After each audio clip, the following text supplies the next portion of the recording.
This interview went viral on social media recently. To Greece and that they were essentially stolen. But where can you best appreciate what is essentially one monument? I mean, it's as if I told you that you would cut the Mona Lisa in half, and you would have half of it at the Louvre and half of it at the British Museum. Do you think your viewers would appreciate the beauty of the painting in such a way? Well, this is exactly what happened with the Parthenon. At the same time, the long-standing argument about whether the British government should return Parthenon sculptures to Greece was discussed on social media again. Many netizens believed that Parthenon sculptures should go back to where they belong. At Greek Picture says, in the Acropolis Museum, 5 of the original caryatids from the Athenian Acropolis are accompanied by an empty space, waiting for the 6th caryatid, which was stolen by Lord Elgin in 1802, and today in the British Museum, to join her Athenian sisters. Reiner K. said that, "I went last month to Athens and the museum is excellent. The gap in the caryatids was surprisingly moving." Emmett K. Dapple commented that, "I think half the British Museum's artifacts were either stolen or looted or both. Because of its past colonialism, Britain does not only have disputes over ownership of cultural relics with Greece but also with other countries.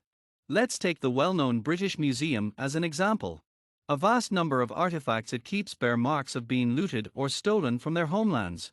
To inhibit the repatriation of treasures, British authority even passed a law called the British Museum Act 1963, and claimed that the real owners of these items were incapable of taking care of them. Ironically, in August this year, around 2,000 collections of the British Museum were stolen over a long period of time. This sensational theft scandal heated up international calls for returning artifacts looted and stolen from other countries. For instance, Aber Isa Tijani, director of Nigeria's National Commission for Museums and Monuments, told Sky News, "It's shocking to hear that the countries and museums that have been telling us that the Benin bronzes would not be secure in Nigeria have thefts happening there." Netizens on X even reveal how insensitivity of the British Museum to other cultures permanently damaged priceless artifacts. One netizen mentioned the Chinese admonition scroll.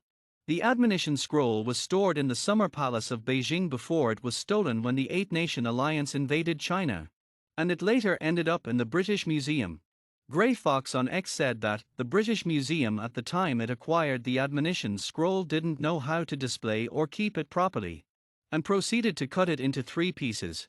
This damages a scroll painting, since the best way to protect the contents is to roll it up and store it out of daylight. Now the British Museum just covers it with cloth and keeps it in a dark room while not on display. The painting is displaying wear and tear. Some Western countries have already started returning artifacts in their possession to their original countries. France has a major program of repatriation of imperial objects. So does Germany.